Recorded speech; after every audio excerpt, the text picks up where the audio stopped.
estoy tratando de compartir el contenido. No sé si en el chat que escuchan no se puede oír el audio.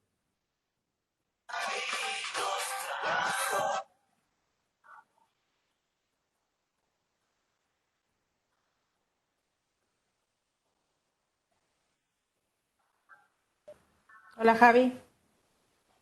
Hola, Mae, ¿cómo va? Bien, ¿escuchas bien? Oh, me cambio. ¿Te acordás la otra vez? Estábamos con los auriculares peleando. Ya hemos Ya, aprendido, ¿viste? Uno aprende es estas que cosas, es ya la- somos expertos en ya, sí, confianza. ya somos expertos, porque después de sufrir tanto, porque es una voz, se te corta el internet, no tenés audio, se te cuelga la máquina, bueno, es todo un temita. Pero bueno, Total- Totalmente. Estoy tratando de compartir una pantalla que no me deja. el estrés más grande es compartir pantalla. Compartir pantalla es Ahí está, casi... ahí fíjate, está bien, se está viendo la pantalla de Sí, la publicidad de las jornadas. sí. Ah, buenísimo. Bueno, ¿Querés a ver, querés que pruebe compartir la mía para ver si se ve bien? dale, probemos. Habilitame. ¿Estoy habilitada? A ver, para que ahora tengo que ver el panel de participantes. ¡Hola! Está ahí sí, ya sé. ¿Cómo anda, Clau? Bien, mi marido, Tu marido bien, bien, bien. Loco, pero bien. Ay, Mailí, vos estás como Mailí, ahí te paso como presentadora, te habilito como presentadora. bueno,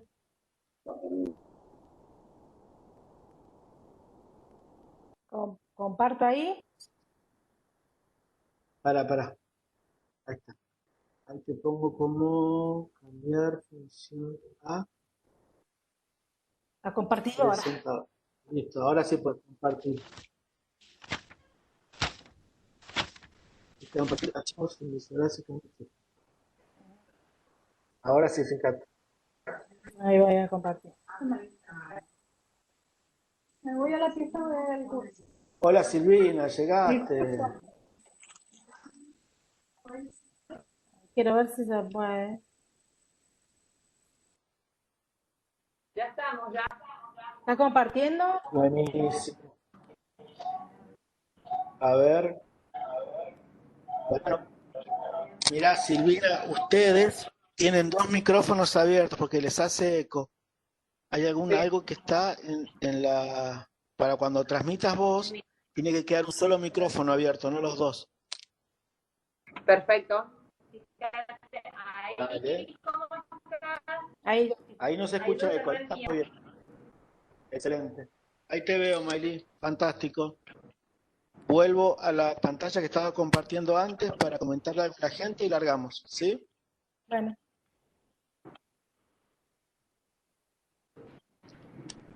Bueno, ya hay bastante gente que va llegando.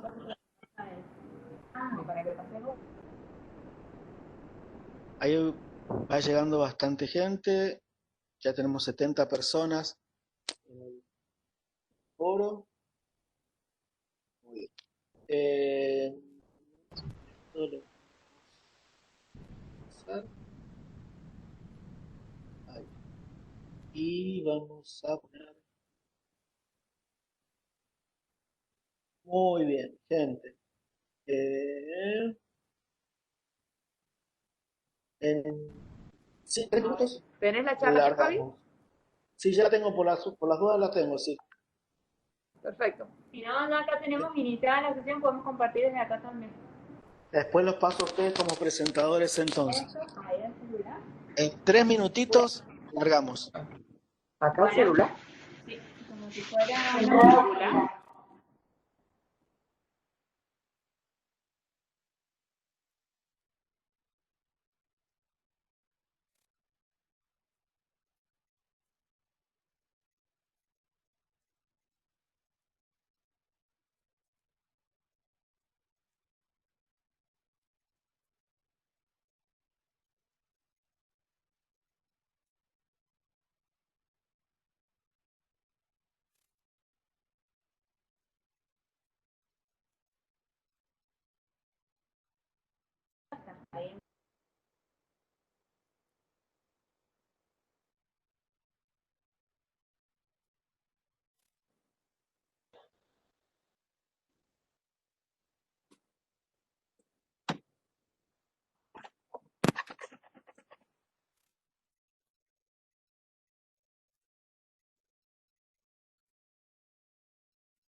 Acá he vuelto. He vuelto.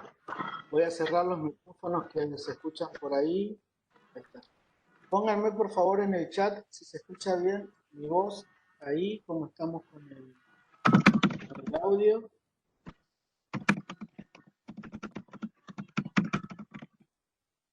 ¿Alguien que está golpeando, cerrando? No, está. Ahí dejaron de golpear. Buenísimo. Marina, Celeste Ortega, se escucha perfecta. Hola Agustina, ¿cómo va? Bienvenido a toda la gente que está presente. Les cuento algo mientras vamos esperando que se sigan sumando las personas. Hoy hemos juntado dos charlas porque el, el 6 de noviembre, el 6 de noviembre tenemos las jornadas de pediatría, las jornadas regionales de pediatría, y se superponen con la actividad del curso. Entonces, lo que hemos hecho hoy es...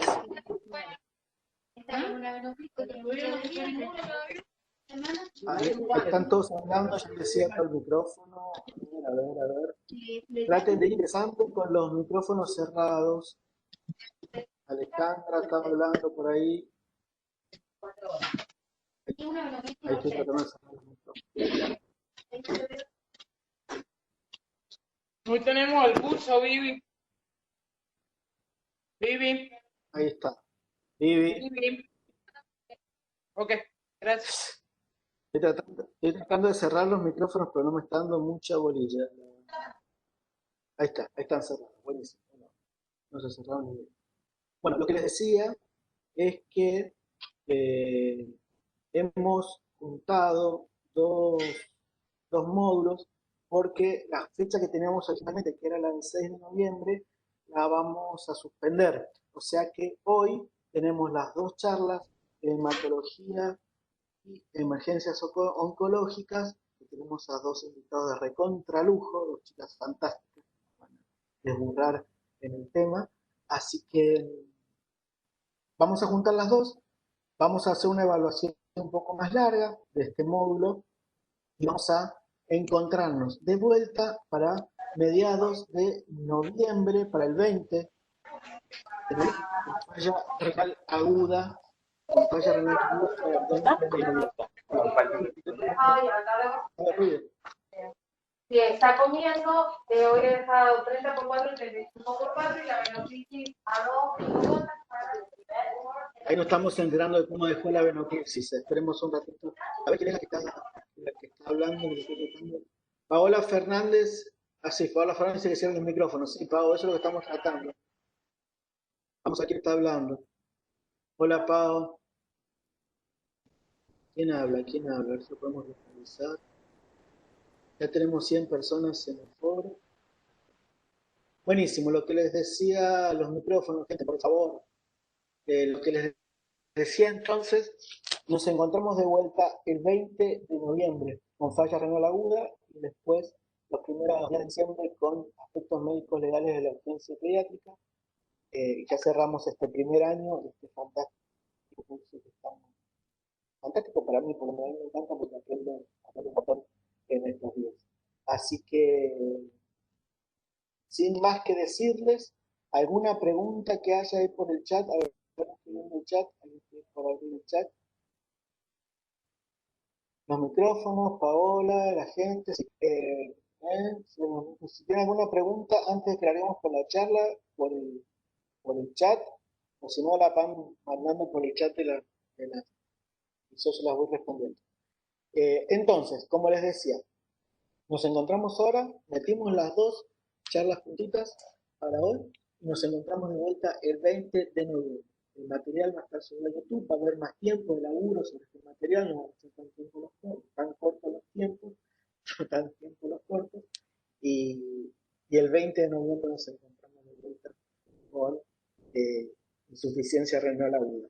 Y fíjense, ahí les he puesto en el flyer, en la presentación, para que nos encontremos el 6 y 7 de noviembre en las jornadas online de pediatría, de la Sociedad de Pediatría San Juan. Así que están todos.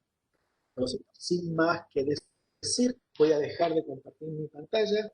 Maelys, si quieres compartir tu pantalla, dale nomás.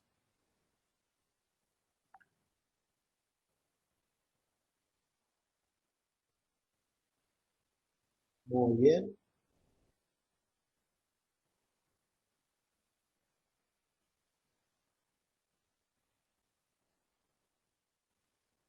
Ahí estoy viendo, todavía no veo la presentación, veo el general. Bueno, como recién conversábamos fuera de escena, pues ya estábamos online, te cuento, Maylí, cuando hablábamos recién, cuando decíamos acerca de las virtudes de esta modalidad de docencia. Eh, bueno, con la doctora Rita trabajamos también hace un montón de años, ¿vale? Es un placer presentarla y siempre es muy bueno escucharla. A mí, yo como que me pongo así en modo zen, trato de absorber conocimiento. Así que ahí salgo, todo me saco la pantalla, me saco el sonido y te dejo el auditorio todo tuyo.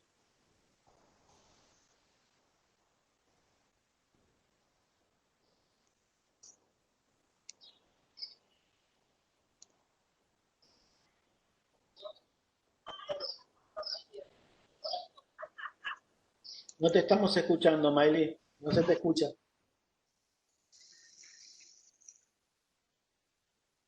A ver, fíjate el micrófono, porque no se te está escuchando.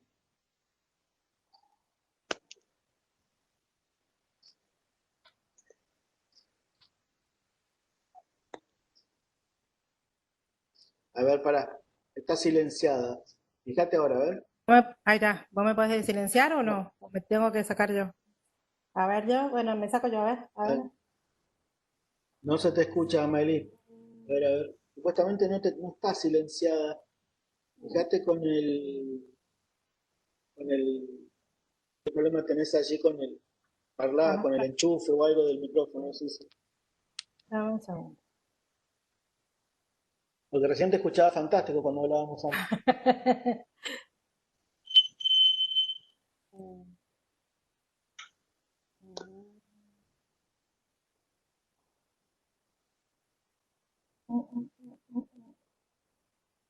Fíjate, ya estás adentro de la sesión, todo. Fíjate en la configuración de la No, no, reunión. no, acá, a ver.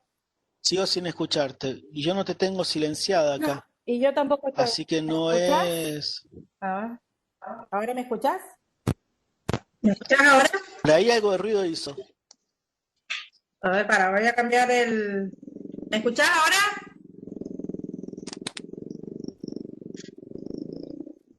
Hay un ruido, no sé qué, una moto o algo por ahí. Pero no te estoy escuchando a ti. Hay como una interferencia. ¿Y ahora me escuchás? ¿Me escuchás, Javier?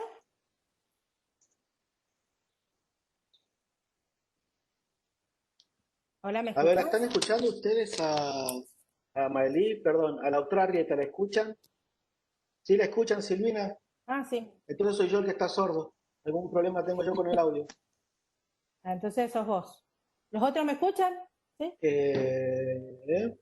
Bueno, largamos ahí, si me están escuchando, Ok. yo veo qué me pasa. Ahí hay como interferencias, pero si no me escuchan, me avisan. Es que... Ya está, era yo el que tenía Ok. problemas. No era vos. Ok. Dale. Entonces, cuando me pidió Javier de hablar de sangrados críticos, se me vino la imagen del conejo blanco de Alicia en el País de las Maravillas, ¿no?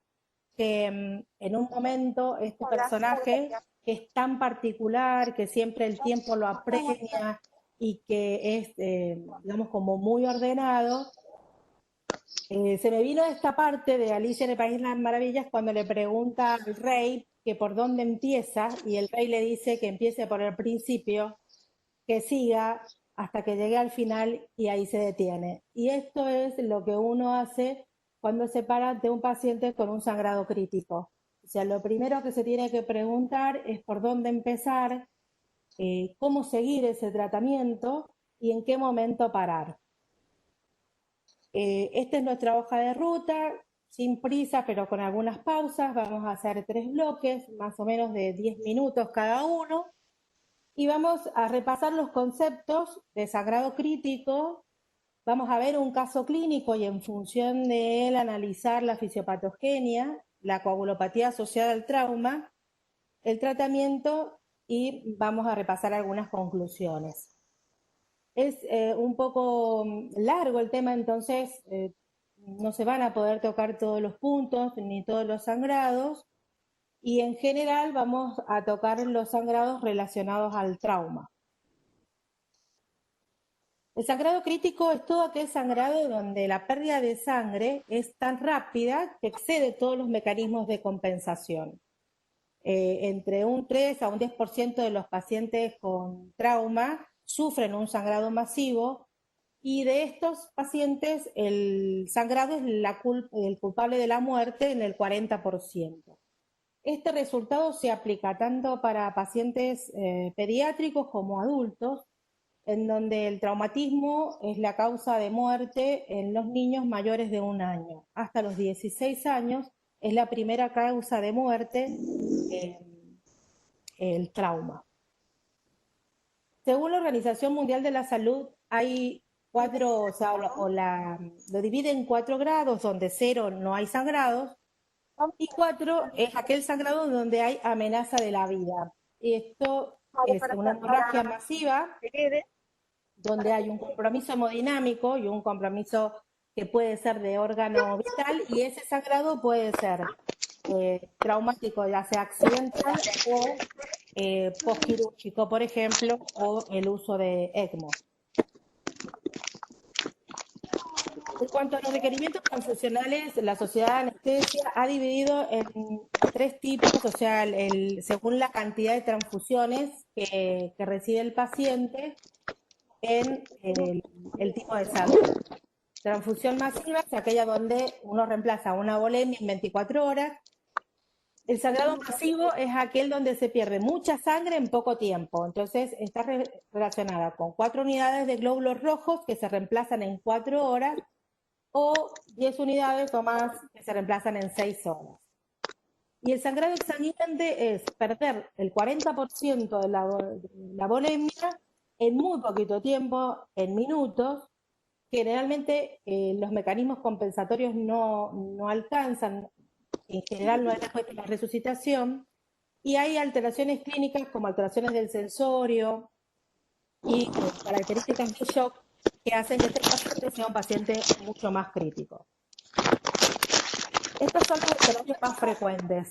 Primero el trauma, la cirugía secundaria al trauma, las cirugías cardiovasculares por el uso de ECMO o accidentes como por ejemplo la rotura de la aorta abdominal, ya sea, puede ser iatrogénica o sea accidental, o una ruptura espontánea, el trasplante cardíaco, el trasplante hepático particularmente relacionado a todos los trastornos relacionados a los factores de coagulación dependientes del hígado, y los sangrados de tipo obstétrico. En cuanto a la fisiopatogenia, o sea, en general, lo que se produce en el organismo cuando se produce un trauma es lo que nosotros conocemos básicamente como una CID. Este mecanismo que se desata a través de un daño severo produce una hipoperfusión, una hipoxia y una isquemia que libera una tormenta de citoquinas, llevando a una inflamación sistémica que como consecuencia de ello hay un daño endotelial que también puede ser directo y se activan todos los canales de la coagulación, inhibiendo la fibrinolisis, activando la coagulación a través del factor tisular y provocando lo que es una coagulopatía por consumo. De acuerdo a qué lugar estamos, si, por ejemplo, en el caso del paciente que sangra o que tiene una coagulopatía previa, el sangrado es microvascular y la CID es de tipo fibrinolítico, o sea, donde predomina, por ejemplo, en el caso de los hemofílicos, donde predomina la CID fibrinolítica, la CID con sangrado, y en el caso de los pacientes oncológicos, lo que predomina es una CID, pero de fenotipo trombótico, es decir, donde puede producirse eventos trombóticos y la difusión no orgánica secundaria a la trombosis microvascular. Esto mismo también pasa en algunas patologías como las reumatológicas y en las infecciones graves. Y aparece el concepto de lo que es la inmunidad innata asociada al trauma y cómo todas las interleuquinas actúan sobre el organismo e influyen sobre la coagulación, llevando a una coagulopatía. La agresión tisular provoca el daño, esto genera una hemorragia, la hipoperfusión lleva a una hipoxia y una acidosis que hace que los factores de coagulación se produzcan como un consumo y como consecuencia del sangrado. Esto es un círculo que se mantiene hasta que nosotros no intervenimos y lo paramos, y si uno no interviene, termina con la muerte del paciente. El concepto de coagulopatía secundaria al trauma, una vez que aparece el trauma y se produce la pérdida de sangre, el mecanismo de compensación de fluidos que se hace a través de soluciones coloidales que se colocan en general 3 o 4 veces, ustedes esto lo saben mejor que yo, son 20 mililitros y se puede repetir por kilo 3 o 4 veces usando coloide para lograr la expansión, además de glóbulos rojos y que puede ser el paquete hemostático que se usa, que es glóbulos rojos, plaquetas y plasma.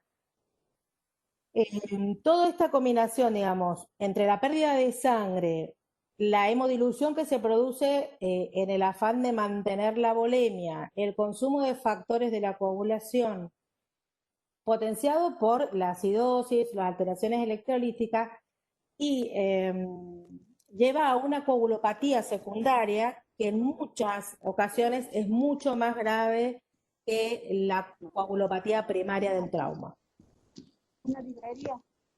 Entonces, haciendo un repaso, todos estos... Esperamos un segundo, Mayli, que tengo los micrófonos abiertos, que estoy tratando de cerrar. Pero hay que ver a dónde, porque la mami lo compró ahí, no hay. Un lapicito frío. No sé. Sí, la mami lo compró ahí, dice, pero no sé quién es la que está hablando.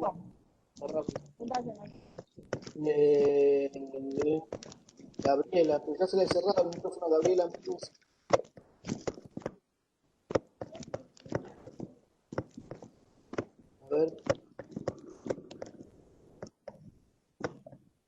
A ver, dame 3 segundos de silencio. Y si no la he hecho.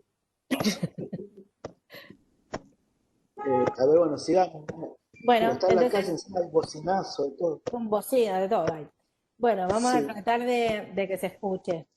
Entonces, todos estos factores van a influir sobre la coagulopatía. Otras alteraciones de la coagulación que se suman son, bueno, múltiples, como ven, ya no vamos a nombrar a todas, pero esto hace que haya un desequilibrio entre los factores, tanto que hacen la balanza para que la sangre sea fluida, para que uno no sangre o para que no trombose. Todo esto se ve alterado y principalmente el que más se daña es el fibrinógeno y hay un aumento de la fibrinolisis, por lo tanto el coágulo no es estable y al no ser estable nuestro sangrado no para, a pesar de que se toman medidas como por ejemplo la sutura y demás. Uno ve que el paciente sigue sangrando a pesar que se tomaron las medidas físicas para parar ese sangrado y que el paciente se sigue sangrando en mapa. Luego viene la coagulopatía de la resucitación, que vuelve a aparecer todo digamos, el combo hemostático, todo lo que, los líquidos que se colocan para la resucitación. Y esta coagulopatía surge cuando uno reemplaza 80 mililitros por kilo o una volemia y media de sangre, ahí aparece esta coagulopatía que es la de la resucitación. En general es difícil decir en qué momento aparece una y aparece la otra, pero sí lo que uno tiene que tener presente es que la coagulopatía siempre está presente en el trauma, siempre. Entonces, si uno no presta atención en esto, el paciente va a seguir sangrando, aún pasándole plaquetas y plasma. Entonces, como conclusión parcial, lo que tenemos es que la coagulopatía secundaria tiene una fisiopatología compleja. La forma de controlar es la tromboelastometría. Esto nos permite hacer un diagnóstico más cercano en lo que es el sangrado en tiempo real. Y tener en cuenta que hay que usar racionalmente los líquidos, todos los productos sanguíneos, los antifibrinolíticos, los complejos protrombínicos y el fibrinógeno para el manejo de este tipo de sangrado. Bueno, si tienen alguna pregunta o que se silencie el micrófono, así seguimos. Se sigue sintiendo el ruido. No sé si se escucha, Beto escucha bien. Una persona que está conversando, que está Sí. resolviendo alguna cuestión, ahí no cerró el micrófono, no se dio cuenta. Buenísimo. No, Mira, ahí no, Javier, pará. lo que podemos hacer, yo no veo la pantalla del chat, pero lo que podemos hacer es si alguno tiene alguna pregunta, lo puede hacer en el chat y vos me interrumpís o que abra el micrófono Dale. la persona que quiera preguntar y que interrumpa en el medio, no me molesta para nada. Es más, prefiero para hacerlo más ágil. Tengo una pregunta. ¿Laja al agua tendrá? Al agua. Ah, pensé que era para mí. Estás al agua, estás con... No, el pregunta, estás comprando algo. Ay, ¿quién es? Seguimos. Yo pensé que era. Bueno, este es un caso clínico. A ver, dame un segundo. Dale. ¿Quién? Me dicen que es Gabriela, pero él le cierra el micrófono a Gabriela y no es. Laca al agua, sí, pero es Gabriela, porque si no, Gabriela no apaga el micrófono. Gabriela se va a ir. Si es Gabriela, bueno, chao, se fue Gabriela.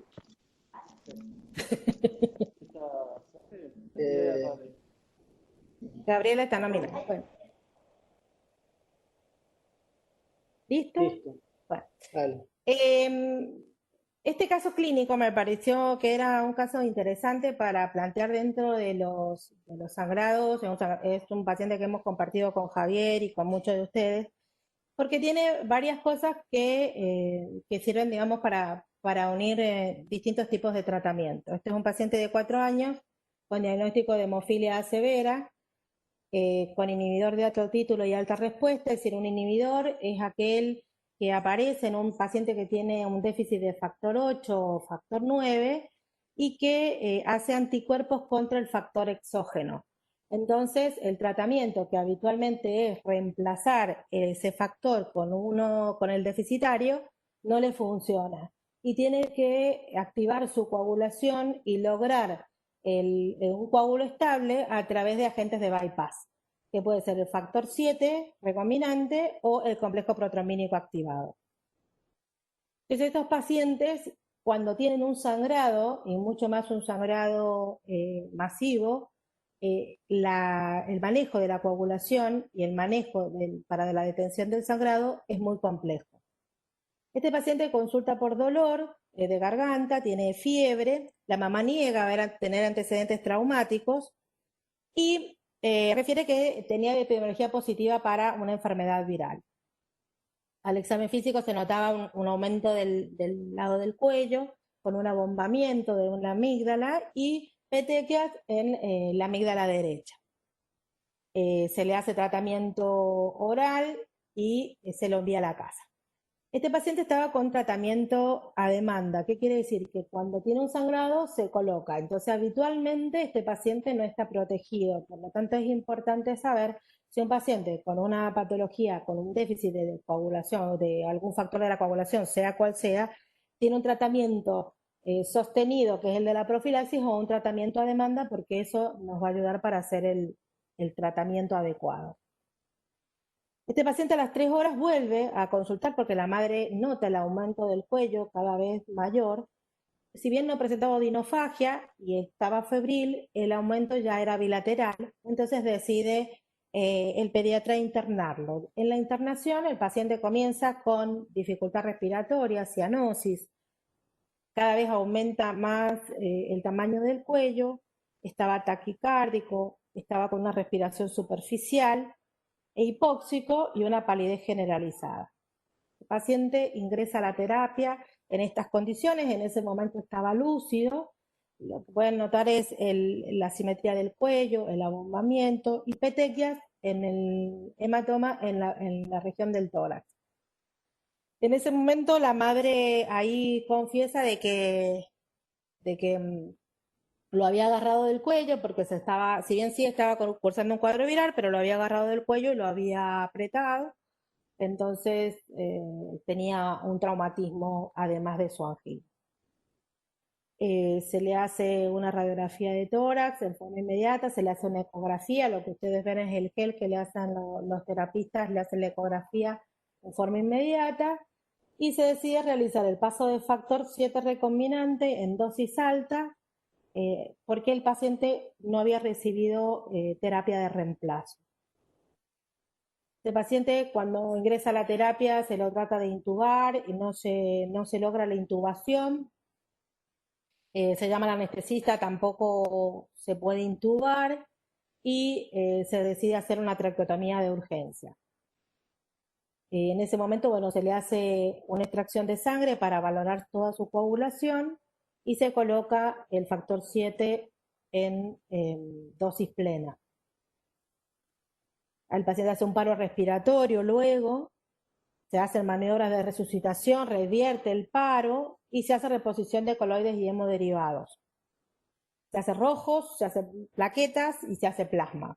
El paciente luego, a pesar de eso, continúa con aumento del tamaño del cuello y aparecen petequias en el tórax y en el abdomen, productos de la reanimación.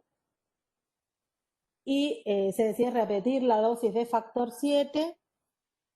Como no responde al tratamiento, se agrega el otro esquema de bypass, que es el complejo protrombínico activado, conocido como FAIBA. Este tratamiento se sostuvo por 4 días y después se queda con un solo agente de bypass. A las 24 horas del episodio agudo, ya estaba estable de su sangrado de del cuello. Comienza con una hemorragia digestiva alta, hace un descenso del hematocrito brusco y bueno, se hace a las 10 de la noche, como siempre pasa, o sea, todos los pacientes se complican a la noche, una endoscopía de urgencia y se hace el diagnóstico de úlceras gastroduodenales secundarias a estrés, a pesar de que el paciente tenía protección gástrica. Y ahí se agrega ácido tranexámico al esquema que el paciente tenía en ese momento con los 2 agentes de bypass.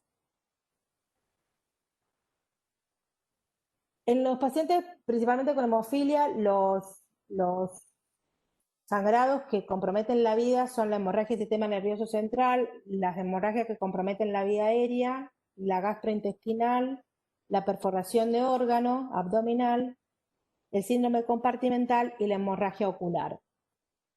Esto es importante saber porque en general los pacientes que tienen sangrado en las amígdalas secundarias a infección, si no tienen protección, el sangrado no para porque hemostáticamente él no está preparado y puede pasarle lo que le pasó a este paciente, sumado 2 factores, tener un compromiso de la vía aérea que casi le cuesta la vida. Este paciente, lo que nosotros hicimos en ese momento, cuando tuvimos la coagulación, nos dio una hipofibrinogenemia, un déficit de los factores dependientes de la vitamina K y lo que nosotros creemos que ayudó a este paciente a su coagulopatía secundaria fue el combo hemostático y agregarle el complejo protrombínico activado. ¿Por qué me parecía importante comentar este paciente? Porque a veces uno cuando tiene un paciente que tiene una patología, mucho más que una patología relacionada a la coagulación, tiende solamente a valorar ese tratamiento, es decir, el tratamiento de su coagulopatía, y se olvida del resto, y este paciente en realidad no paraba de sangrar porque tuvo complicaciones secundarias a la coagulopatía secundaria al trauma y no a su hemofilia. Entonces, hay que tener en cuenta que esta coagulopatía sucede en todos los pacientes. Se volverá mucho más grave en un paciente con una coagulopatía previa. Esta coagulopatía puede ser primaria, como en el caso de este paciente, o adquirida, como por ejemplo un paciente que esté consumiendo anticoagulantes. Digamos, a medida que uno va ampliando los tratamientos y logrando cirugías más complejas, también aumenta el número de pacientes con anticoagulación en pediatría, cosa que antes por ahí era mucho más difícil y mucho más frecuente de encontrar en adultos. Cuando uno hace las pruebas de laboratorio en un paciente con un trauma o con un sangrado masivo, las pruebas globales de la coagulación no son suficientes, porque estas pruebas globales nos dan el inicio de la coagulación y no nos dan la formación del coágulo, la estabilidad del coágulo, y para eso usamos la trombolastografía o la trombolastometría. Nosotros, a pensar, Juan, lo que tenemos la trombolastometría, que es un mecanismo, yo siempre digo que es como un mecanismo similar a hacer crema de leche, o sea, la sangre va anticoagulada, se coloca en un contenedor y tiene una aguja que va leyendo, y a medida que la sangre se va espesando, va marcando el gráfico y diciendo dónde está el problema. Y según el aditivo que le agreguemos, marca la vía intrínseca o la vía extrínseca o principalmente la parte de fibrinolítica, o hacemos hincapié sobre el factor 13, es decir, según lo que le vayamos agregando a la sangre, yo siempre digo que es como ir haciendo crema, si la sangre tiene un problema en la coagulación porque le falta factores de coagulación, esa primera parte del trombolastograma va a tardar más porque necesita más tiempo como de batido, como cuando le ponemos poca azúcar a la crema.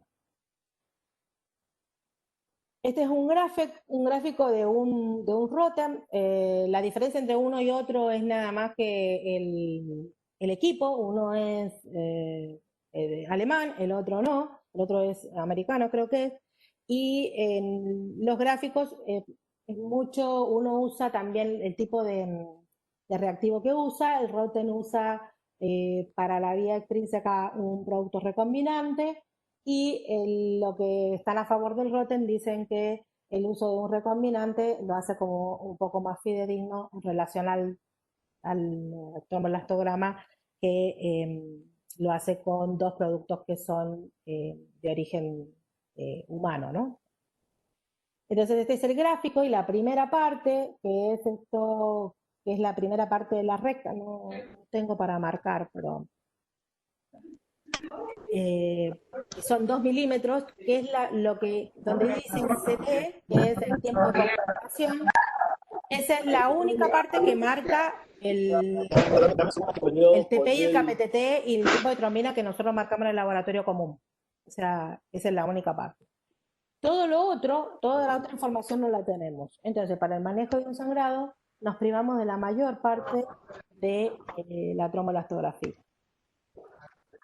Esto es nada más que mostrar las dos vías que se analizan, el intern y el extern, la vía intrínseca y extrínseca, y los distintos gráficos, cómo se ven cuando se encuentran alterados, y las patologías que están relacionadas a esa alteración. ¿Esto qué es lo que nos permite? Nos permite primero saber dónde estamos parados con nuestro paciente y optimizar los recursos del aporte de los hemoderivados. Es decir, poder darle al paciente lo que realmente necesita, si necesita fibrinógeno, si necesita plaquetas o si necesita plasma.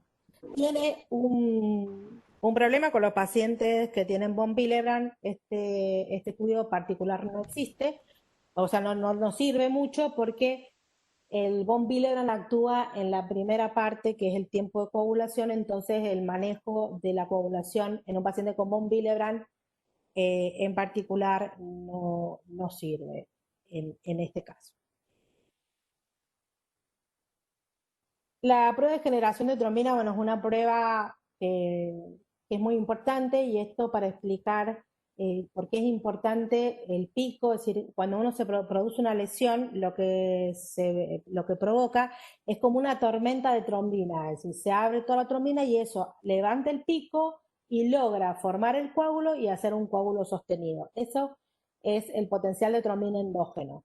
Eso habla de una coagulación normal. Eso está alterado en los pacientes hemofílicos de base, y el gráfico rojo es un normal y el azul es de un hemofílico, pero esto le pasa también a un paciente que tiene una coagulopatía adquirida por un trauma. Entonces, la generación de trombina endógena es tan baja que nosotros necesitamos llevarlo al pico para que podamos tener un coágulo estable.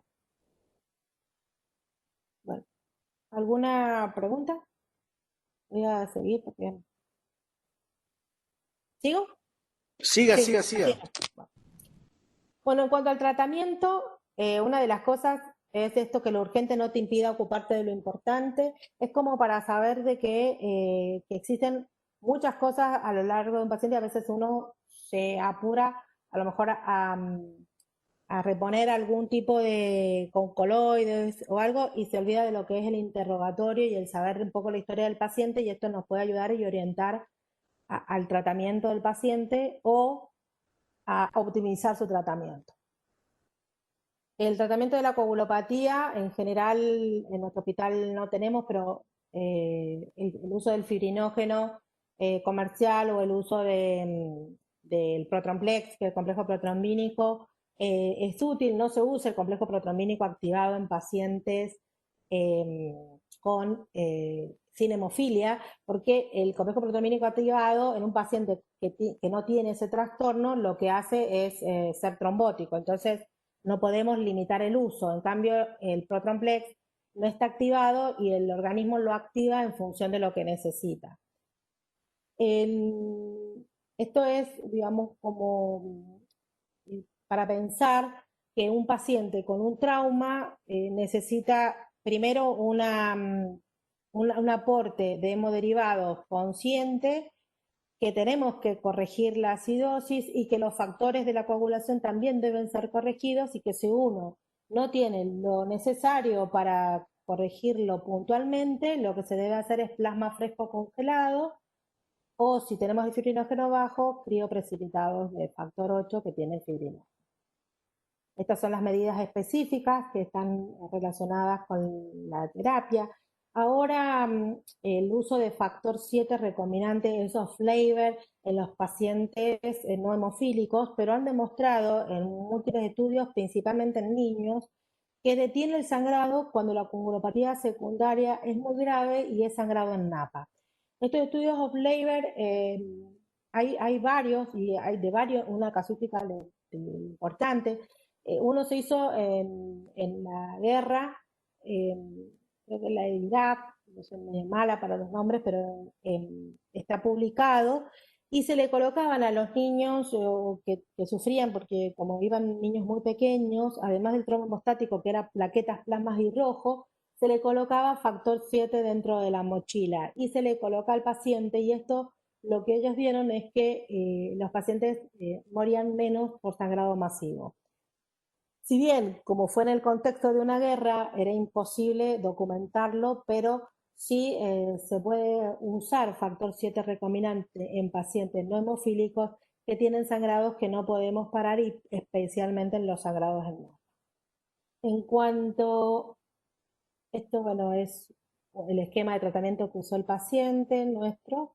En cuanto al uso de los antifibrinolíticos, nosotros en nuestro servicio no usamos el Ypsilon, primero porque es caro y bueno, no lo tenemos, entonces tampoco podemos hablar de la experiencia, pero sí el tranexámico. El ácido tranexámico actualmente se ha incorporado dentro del trombo hemostático y los pacientes que salen de cirugías graves, inclusive cirugías artroscópicas o cirugías con un alto, digamos, pérdida de sangre, se usa este antifibrinolítico. Puede ser vía oral en el caso cuando nosotros usamos ambulatoria, pero en la terapia se usa endovenoso, entre la dosis de 10 a 30 miligramos por kilo. Se usa cada 8 horas y después se deja durante 24 horas, a veces 48, y después se deja en infusión continua. Depende del tipo de sangrado, si el paciente tiene una coagulopatía previa o no, y si no, se hace una primera dosis inicial de 30 miligramos por kilo en bolo, y luego se deja una infusión continua a 10 miligramos kilo hora para mejorar, digamos, la fibrinolisis. Esto está contraindicado en pacientes con hematuria, está muy discutido en el uso en pacientes con hemorragia cerebral, están algunos a favor, otros en contra. La verdad que no encontré ningún artículo contundente como el uso de fibrinolíticos en el sistema nervioso central. Algunos neurocirujanos y neurólogos dicen que funciona, pero no hay una gran cantidad de estudios que apoyen de que realmente no tiene consecuencias en la microvasculatura cerebral. Entonces, como conclusión final, primero reconocer los episodios hemorrágicos de emergencia es muy importante, realizar una terapia transfusional consciente y reconocer la coagulopatía secundaria a trauma severo y tratarla precozmente. Bueno, y por último esto, que se necesita mucha locura para soportar tanta realidad, y creo que bueno, es lo que nos está pasando a todos ahora en esta época. Gracias. Específicamente en esta época, doctora Arrieta.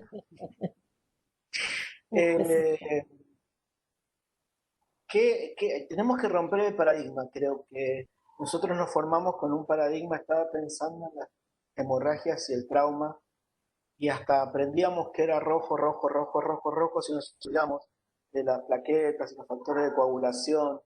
Entonces, es interesante entender y pensar que es un poquito más complejo que pasar rojos. Así que te agradezco enormemente la charla, y seguramente lo tenemos que seguir repasando todo el tiempo.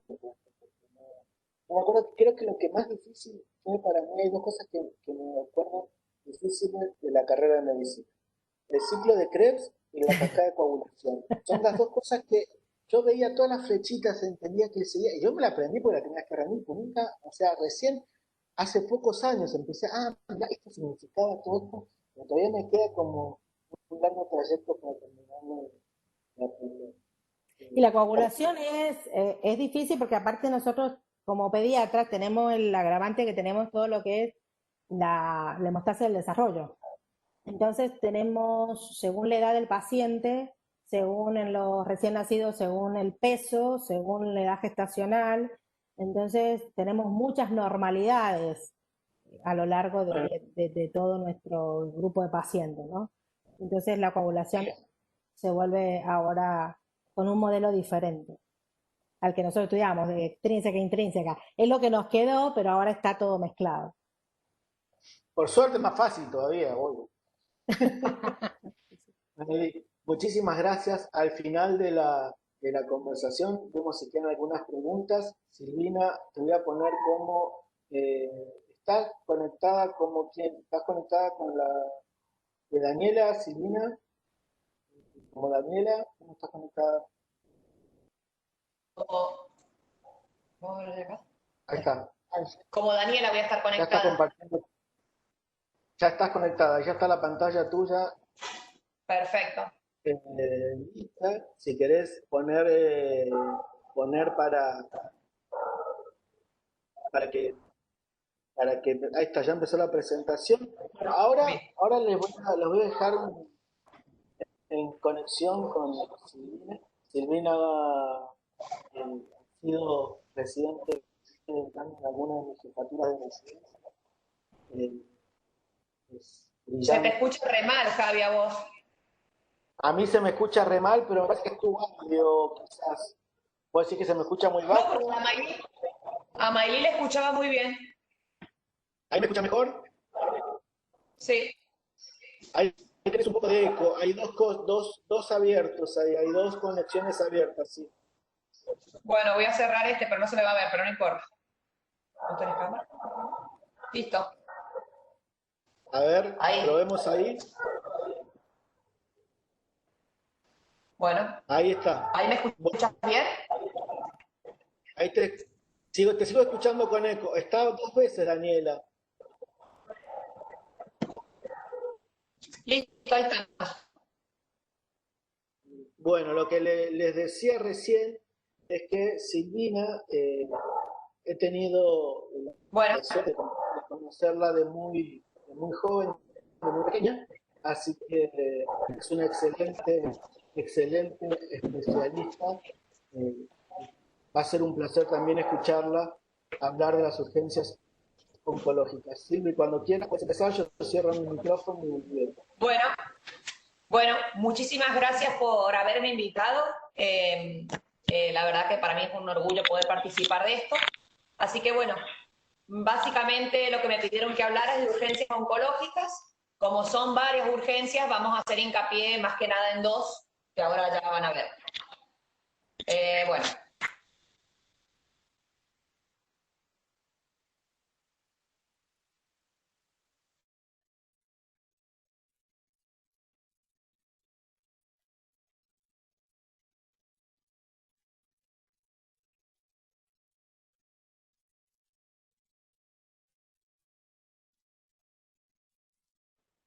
no te estoy escuchando, Silvina, no sé qué ha pasado. No sé si los demás la escuchan, no se escucha.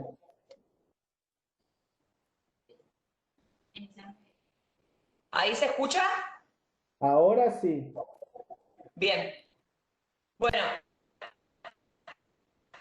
dentro de las urgencias oncológicas las separamos en metabólicas, donde decía que el síndrome de lisis tumoral es la urgencia oncológica siempre. Después tenemos la hipercalcemia, la secreción inadecuada de hormona antidiurética. Después tenemos todas las compresiones por masas ocupantes, que de estas no vamos a hablar porque tiene un abordaje, además de quirúrgico, un abordaje que no viene al caso, pero son el síndrome de vena cava superior, la compresión de la vía aérea, la compresión medular, la hipertensión endocraniana y el taponamiento cardíaco, y las urgencias hematológicas e infectológicas, que como dije, la neutropenia febril es la causa más frecuente, las hiperleucocitosis, que de estas sí quiero hablar, la coagulación intravascular diseminada, anemia, ACV y trombocitopenia. Vamos a hablar un poquito del síndrome de lisis tumoral aguda, que bueno, es la emergencia oncológica más frecuente, como ya lo dije. Se produce por un conjunto de alteraciones metabólicas producidas por la liberación del contenido celular de las células neoplásicas. Una vez que se rompe la célula, ya sea por la administración de la quimioterapia o antes, es que vamos a tener liberación de muchos metabolitos que van a ser los que nos van a producir este tipo de urgencia. El síndrome de lisis tumoral ocurre cuando la lisis se liberan grandes cantidades de potasio, fósforo y ácido úrico, que supera la capacidad de los mecanismos homeostáticos. Ya vamos a ver un gráfico donde vamos a ver qué se libera y cuándo se produce lisis y cuándo no. El principal mecanismo de clearance de fosfatos, uratos y santinas es el renal.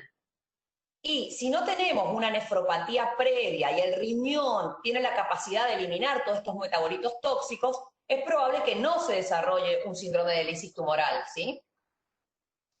Y otra cosa que es importante destacar, como en todo proceso siempre intervienen las citoquinas, que generan una respuesta inflamatoria sistémica con el fallo multiorgánico. Este es el esquema que me parecía importante. Ahí no sé si ustedes lo pueden ver, a mí se me tapa, pero bueno, la lisis de la célula tumoral, que es la rotura de una célula tumoral, libera ADN, fósforo, potasio y citoquinas. El ADN, por un montón de enzimas, termina siendo el producto final el ácido úrico, ¿sí? El ácido úrico, el fósforo y el potasio que se elimina de la célula tumoral ¿sí? Se va a ir al riñón. Si el riñón, como dije anteriormente, tiene la capacidad de poder eliminar estas sustancias, no hay un síndrome de lisis tumoral. Pero si por X motivo se acumulan en el riñón y no pueden ser eliminados, ahí vamos a tener una lisis tumoral aguda. Como definición, tenemos 4 conceptos básicos: la hiperuricemia, la hiperfosfatemia, la hiperpotasemia y la hipocalcemia. Después les voy a mostrar los criterios de Cairo y Virchow, donde la hipocalcemia no es considerada un criterio, sino que se dice que es secundaria a la hiperfosfatemia. Pero bueno, el concepto siempre en la hipocalcemia estado. Esas serían las manifestaciones en laboratorio, y clínicamente vamos a tener un paciente con insuficiencia renal, arritmias, convulsiones y fallo multiorgánico. Con respecto a la hiperpotasemia, se liberan, como dijimos, de la célula tumoral grandes cantidades de potasio, que son las que nos van a llevar a la insuficiencia renal, a una acidosis metabólica, arritmias ventriculares y muerte, y es una alteración metabólica que debe corregirse inmediatamente. Con respecto a la hiperfosfatemia, es importante saber que el linfoblasto, o sea, la célula tumoral, tiene 4 veces más fósforo que una célula normal. Por eso también que, digamos, la complicación que tienen estos pacientes oncológicos, ¿no? La liberación masiva se produce del fósforo desde la célula al torrente sanguíneo, se excede la capacidad de reabsorción, reutilización y expresión, y si el producto fosfocálcico está por encima de valores normales, se forma fosfato de calcio que precipita en los tejidos. Con respecto a la hiperuricemia, eso, digamos, puede observarse siempre o antes del tratamiento o hasta las 72 horas posteriores. Y de hecho hay un consenso que dice que se puede ver desde 3 días antes hasta 7 días posteriores de haber iniciado el tratamiento quimioterápico. Es el producto, como dijimos, del metabolismo de las purinas liberadas, o sea, se rompe la célula, la lisis de la célula neoplásica, se libera ácidos nucleicos y el producto final, a través de un montón de enzimas, donde la más importante es la xantinoxidasa, se transforma en ácido úrico. Los nucleótidos de las purinas son metabolizadas a hipoxantinas, que son catabolizadas a xantinas y luego ácido úrico, y la reacción es catabolizada, como dije anteriormente, por la xantinoxidasa. Esto es como que parece chino básico, pero es importante este concepto de la xantinoxidasa y todo eso, porque ahí vamos a ver a qué nivel actúa el alopurinol, el rasburicasa y otros medicamentos que usamos en los síndromes de lisis tumoral. Con respecto a la hiperuricemia, como veníamos hablando, se produce la precipitación de ácidos úricos que producen la injuria del riñón, se produce una vasoconstricción renal, la disminución del flujo renal, una inflamación y una oxidación. ¿Se me escucha?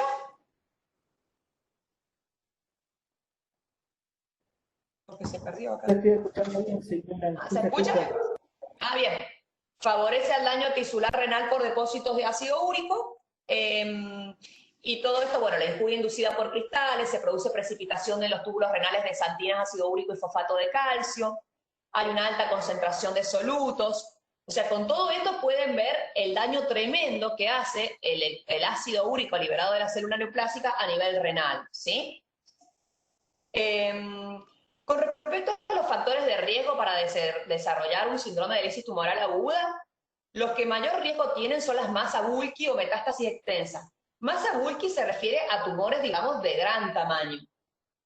Infiltración de órganos, cuando hay una hepatomegalia o una nefromegalia importante, también tienen mayor riesgo de lisis. Tumores que tienen infiltrada la médula ósea, las leucemias que son hiperleucocitarias, pacientes que ya tienen previamente una obstrucción urinaria o vienen deshidratados, pacientes con tumores con LDH alta. Por eso los linfomas no Hodgkin son uno de los tumores con más posibilidad de desarrollar lisis tumoral, porque son tumores que por lo general suelen debutar con LDH alta. Los tumores con alta sensibilidad a la quimio, de vuelta los linfomas no Hodgkin, son altamente quimiosensibles, por ende muy probable que hagan lisis tumoral. Alta sensibilidad al tratamiento, que tengan nefropatía previa. Bueno, básicamente eso. El concepto más importante es los más quimiosensibles, los con LDH más alto, hiperleucocitarios y grandes masas tumorales, como masas Wilky, son los que más riesgo tienen. Esto en el año 2008 en París se hizo un consenso para, digamos, para reunir criterios para síndrome de lisis tumoral aguda. Se llaman criterios de Bishop y Cairo. Estos, digamos, los criterios de laboratorio son 3, de los cuales tiene que tener por lo menos 2 criterios, que es el ácido úrico más de 7, el potasio más de 6 y el fósforo más de 6,5. También dentro de estos criterios, pero eso algunos lo toman, otros no. Por ejemplo, había leído en un informe que en el Garrahan no lo usan, que dice que tiene que tener un cambio desde el basal que aumente un 25% estos valores del basal. Pero la verdad que es como que es más complicado, entonces muchos no lo usamos. Tiene que tener 2 de estos 3 criterios clínicos y como les había dicho al principio, la hipocalcemia, que está dentro del concepto que da la lisis tumoral, da hipocalcemia, pero dentro de los criterios no se considera uno de los criterios, sino que se considera que es secundaria a la hiperfosfatemia. Y los criterios clínicos, que pueden o no tenerlos, son creatinina aumentada, 1.5 del valor normal, oligoanuria, arritmia y muerte súbita o convulsiones. Con respecto a la clasificación de grupo de riesgo, hay una clasificación donde qué tumores tienen bajo riesgo, riesgo intermedio o riesgo alto de desarrollar síndrome de lisis tumoral. Por ejemplo, los tumores sólidos, que ese es un concepto muy importante, porque la mayoría, para mí, que tiene el concepto de que los tumores sólidos son muy frecuentemente que LISER. Los tumores sólidos son de los tumores con más bajo riesgo de LISAR, a excepción de los tumores germinales, que son los más que nada tumores germinales de ovario, de testículo, que son grandes masas, y los neuroblastomas. El resto es muy poco probable que te hagan un síndrome de lisis tumoral. Otros que son poco probables que hagan lisis tumoral son las leucemias mieloides crónicas y las leucemias linfoblásticas agudas con menos de 25.000 blancos y LDH normal, o los linfomas no Hodgkin estadio 2 y 3 con LDH normal. Riesgo intermedio, tenemos las leucemias mieloides agudas con 25.000 a 100.000 blancos, pero con un LDH que no supere 2 veces al valor normal. Las leucemias mieloides agudas con menos de 25.000 y con LDH más de 2 veces el valor normal. Los linfomas no Hodgkin estadio 3 y 4. Las LLA con menos de 25.000 blancos y LDH que está aumentada más por 2, digamos. Y los linfomas no Hodgkin, estadios más avanzados con LDH un poco más alta. Y estos son los que más me interesa que digamos que recuerden quiénes son los tumores que tienen alto riesgo de lisis: las leucemias mieloides agudas con más de 100.000 blancos, las linfoblásticas agudas con más de 100.000 blancos, o sea, una hiperleucocitaria, los linfomas no Hodgkin en estadios avanzados, que sería el 3 y el 4 con LDH alta, pacientes que tienen ya un daño renal previo, y los pacientes que ya de inicio tienen ácido úrico alto con fósforo y potasio. La incidencia, si se ponen a ver, tampoco es tan alta, o sea, más allá de que varió un montón, o sea, tiene como un rango muy amplio, de 4,5 al 40%, eso sí, es como un rango muy amplio, pero fíjense que, por ejemplo, los bajos riesgos, que habíamos dicho, los sólidos, los con LDH baja, tienen menos de un 1% de posibilidades de desarrollar un síndrome de lisis tumoral. El riesgo intermedio entre un 1 y un 5, y un alto riesgo más del 5%. Bueno, las manifestaciones clínicas, eso ustedes como terapistas las saben mejor que nadie. Habíamos dicho que es la hiperfosfatemia, con todos los síntomas que la hiperfosfatemia involucra, que son las náuseas, la distensión abdominal, vómitos, diarrea. La hiperuricemia, que da mucha anorexia, vómitos, oligouria, hematuria. Hipocalcemia, con todas las manifestaciones neurológicas. Y la hiperpotasemia, donde siempre es una de las cosas que es muy importante y no hay que olvidarse, pedir un electrocardiograma para ver si hay arritmias o no. Esto es fundamental, lo puse, no podemos olvidarnos de ninguna de estas cosas en un debut, digamos, de un paciente oncológico para descartar lisis de tumoral aguda. El hemograma, el iono con el estado ácido base, calcio, fósforo y magnesio, función renal, el LDH fundamental, ácido úrico fundamental, coagulograma con proteinograma, una radiografía de tórax, ecografía abdominal y renal y el electro. Como tratamiento, bueno, lo más importante es la hidratación, buscar un acceso venoso adecuado y, bueno, poner una diuresis, digamos una hiperhidratación, que tengamos una diuresis de más de 3 mililitros por kilo hora. Siempre se indica que la hiperhidratación que pongamos sea sin potasio de inicio, por lo menos hasta ver cómo nos llega el ionograma, si nos lisa o no nos lisa, ¿sí? Así que se sugiere una hiperhidratación a 3.000 mililitros metro cuadrado sin potasio. Con respecto a la hiperuricemia, que ya les voy a mostrar un grafiquito que es bastante lindo, lo que se usa es el halopurinol. Y quería hacer hincapié que, digamos, todo lo nuevo te dice que ya no se sugiere la alcalinización, no hay ninguna evidencia científica actual que digamos, que muestre un beneficio la alcalinización, Y al contrario, se dice que tiene como un aumento, digamos, como un riesgo aumentado de producir precipitación de sales de calcio. Entonces no se usa hoy en día la alcalinización. Sí o sí el alopurinol, que es un inhibidor de la xantina oxidasa, que ya vamos a ver, acumula xantinas y hipoxantinas. La dosis es 10 miligramos kilo día o 300 miligramos metro cuadrado vía oral. Esta medicación sí se ajusta a la insuficiencia renal. La dosis máxima es 800 miligramos día y tiene una vida media de 2 horas. Otra cosa que es importante, a diferencia de otro medicamento que vamos a ver para la hiperuricemia, es que el efecto recién se ve a las 24 o 48 horas. Y también es importante que sepan que el ácido úrico que ya se formó, este alopurinol no lo va a degradar. El que ya se formó ya está. Lo que va a hacer es que no se siga formando. Y lo otro que no tenemos en San Juan, y sería muy importante, y con Maylí ya lo hemos charlado y todo, que en muchos centros sí tienen la posibilidad de tener, es la rasburicasa. La rasburicasa es otra medicación que se usa para las hiperuricemias.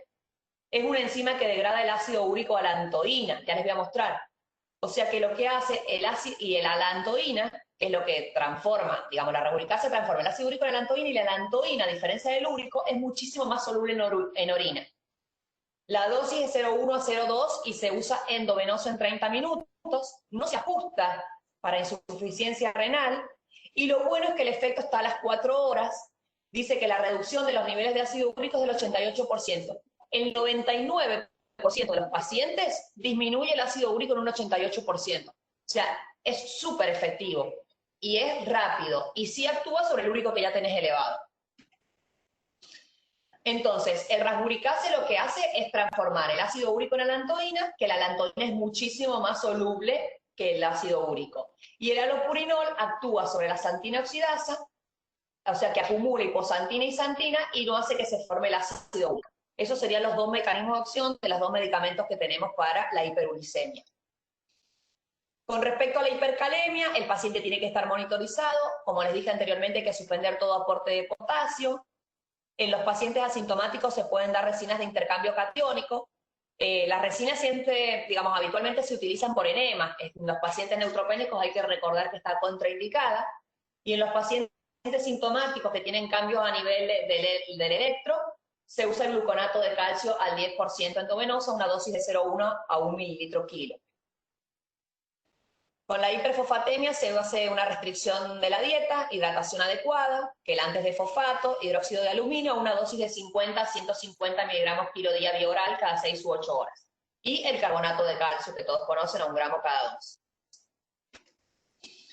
Con respecto a las indicaciones de hemodiálisis, muchos pacientes en un debut de cualquier enfermedad oncohematológica que hagan un síndrome de diálisis tumoral, muchos deben conocer pacientes que tuvieron que ir a diálisis. Las indicaciones son los pacientes que tienen una diálisis menor de 50 mililitros kilo hora, cuando la obstrucción del tracto urinario es completa de ambos lados, cuando el potasio es más de 7 o más de 6 pero viene en ascenso, en los pacientes que tienen un fósforo sérico mayor de 10, cuando la creatinina viene en aumento, o en pacientes con hipervolemia o hipertensión arterial incontrolable.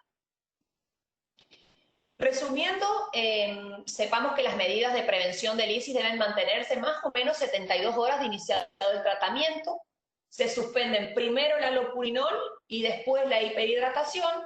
Y este concepto que todos lo sabemos, pero lo recuerdo, que siempre saber que esto es algo dinámico. Esto puede ir cambiando, digamos, minuto a minuto. Por eso es tan importante controlar tan de cerca un paciente que nos entra en lisis tumoral.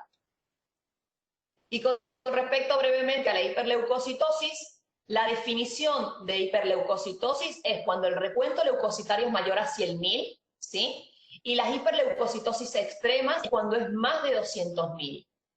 La frecuencia es más frecuente en leucemias linfoblásticas agudas con un 20% sobre las mieloides, que es un 13%.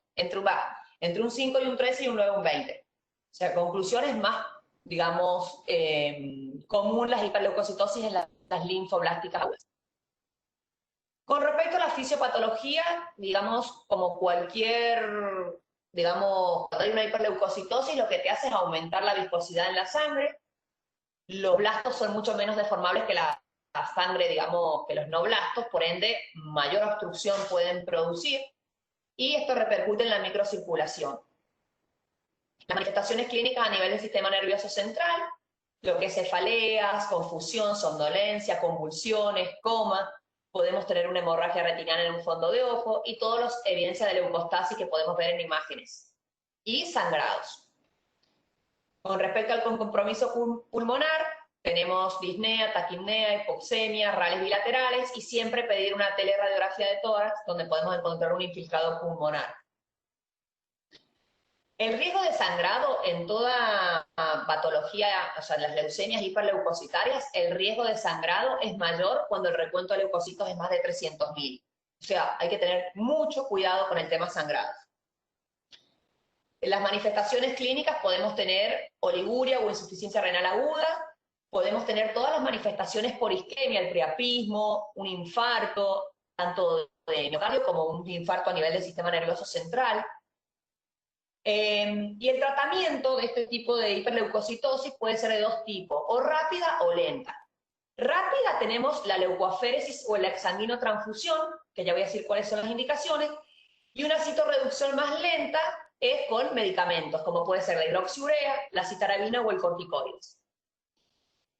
La leucoaféresis, un concepto que es fundamental que sepan, en un paciente con hiperleucocitosis sintomático, no hay duda que la leucoaféresis es el tratamiento de elección. O sea, vos necesitas una citorreducción rápida, ¿sí? Es un procedimiento por el cual a vos te ponen un catéter venoso central, te extraen, digamos, por un circuito, te extraen los leucocitos y se te vuelve, se te vuelve al organismo el plasma, los rojos y las plaquetas. Se procesan 2 volemias. Siempre hay que realizar un laboratorio previo al procedimiento, durante el procedimiento y al finalizar el mismo. Es un procedimiento que da mucha hipocalcemia, puede dar rash, tinnitus y convulsiones, y tenemos que tener mucho cuidado con el tema de transfusión de glóbulos rojos en patologías hiperleucocitarias por la sobrecarga de volumen. Nunca se recomienda una hemoglobina mayor de 8 en este tipo de pacientes. Con respecto a la citorreducción, la indicación absoluta, como lo dije recién, cualquier recuento elevado que tenga signos o síntomas de hiperviscosidad, ya sea neurológico, renal o respiratorio, vos tenés que hacerle leucoaféresis. Y las relativas, que es considerar su indicación, es en las leucemias, que son las mieloides mayor de 100.000 blancos, linfoblásticas mayor de 300.000, pero que no tienen, digamos, clínica. En la leucemia mieloide aguda, como citorreducción lenta, nosotros usamos la hidroxiurea y la citarabina, y en la leucemia linfoblástica aguda nosotros usamos la meprednisona a bajas dosis y la vamos aumentando gradualmente hasta llegar a la dosis plena, que es 60 miligramos metro. Y un casito clínico muy sencillo y fácil para terminar, es una paciente de sexo femenino con 12 años de edad, que consulta por astenia y hematomas, no tenía ningún antecedente patológico previo, y cuando uno la revisaba a la paciente era una nena totalmente asintomática. Tenía buena entrada de aire, no tenía dificultad respiratoria, saturaba bien, no tenía ni cefaleas, ni tenía convulsiones, nada, no tenía sangrados, la diuresis estaba conservada y estaba febril en todo momento. Bueno, se le pide por esa astenia y esos hematomas un hemograma donde tenía 388.000 blancos, una hemoglobina absolutamente normal, 58.000 plaquetas y un 84% de linfoblastos. Se le pidió todo un medio interno donde tenía una hiperpotasemia de 6,2, un coagulograma muy alterado, pero por suerte la nena estaba sin sangrados. Fíjense que tenía un fibrinógeno de 109 con un dímero D de 5,7, o sea, tenía una coagulación intravascular diseminada. Tenía una función renal por suerte también normal, un calcio, fósforo y magnesio normal, una LDH muy alta y un úrico de 9,3.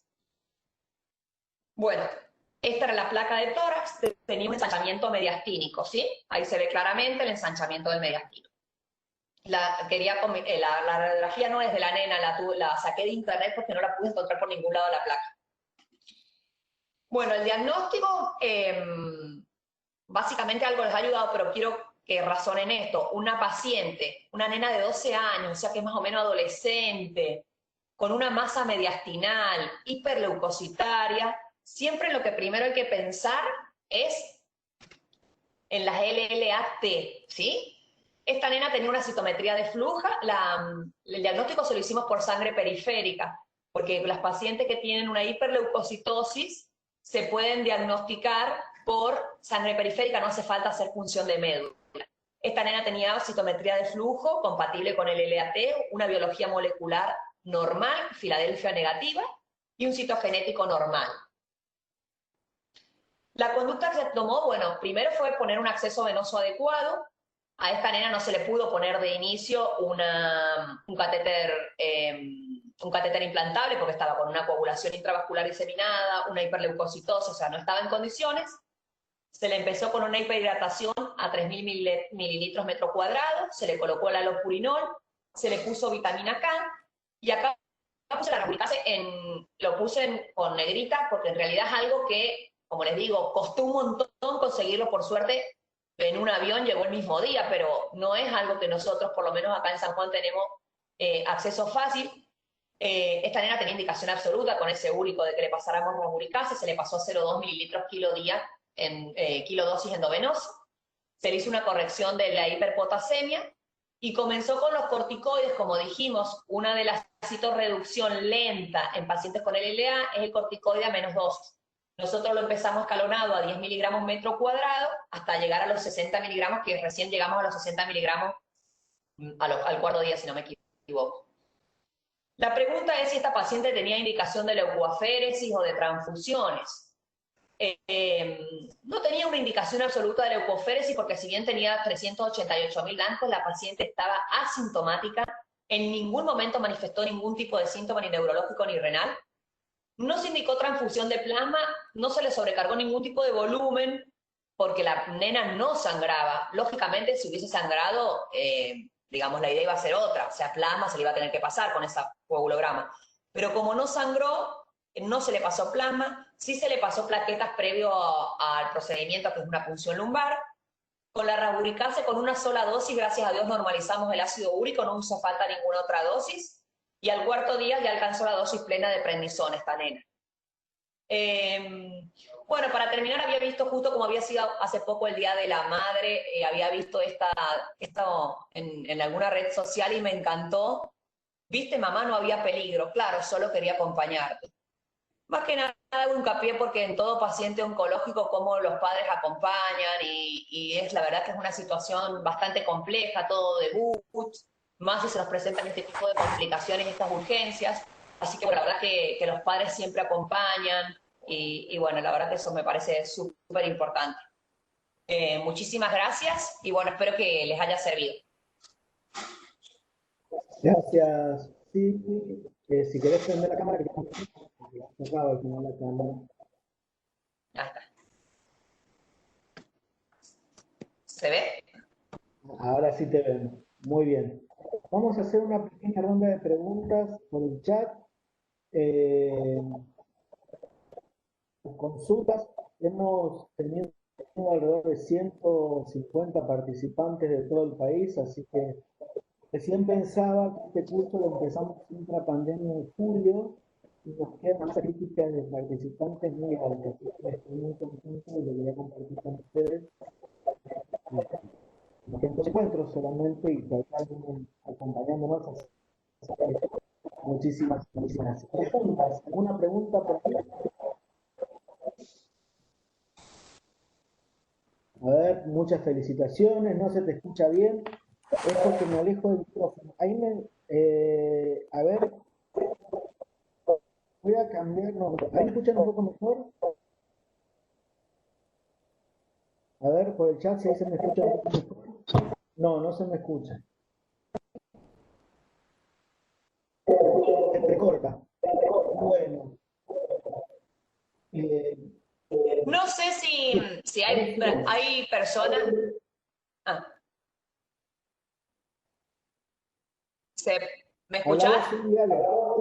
Sí, No, yo preguntaba si sé que hay médicos de otros lugares, bueno, no sé si tienen acceso al rabulcase fácil o si pasa como nosotros, que nosotros no tenemos acceso fácilmente a conseguirlo.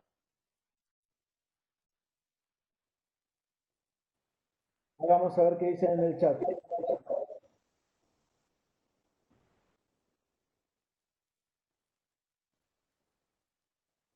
Parece que no, porque no mucha gente.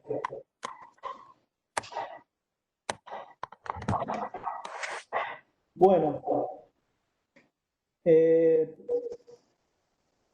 muchas gracias por la participación. Sé que tengo problemas con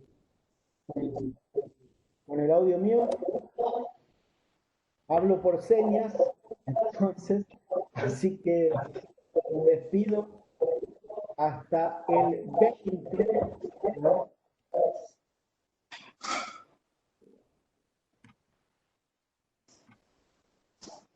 A ver.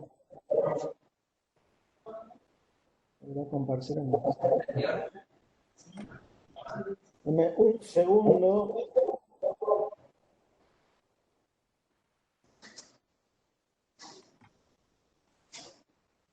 Bueno, entonces, me repito, el 20 de noviembre nos encontramos de vuelta con el curso Sí, y el 6 tenemos jornadas de pediatría. ¿Sí?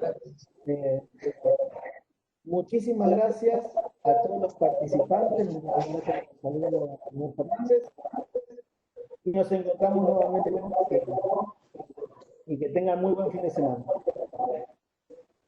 gracias.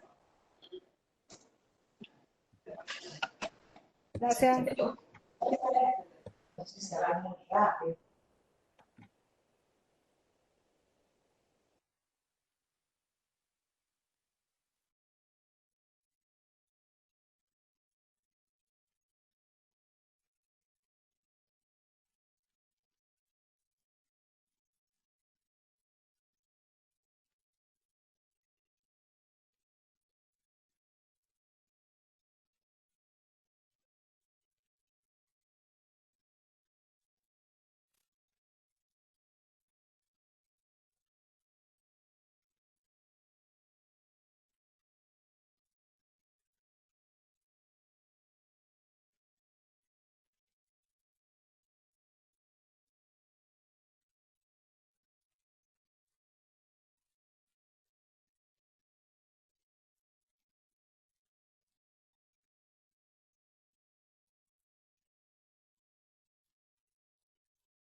Listo, de vuelta.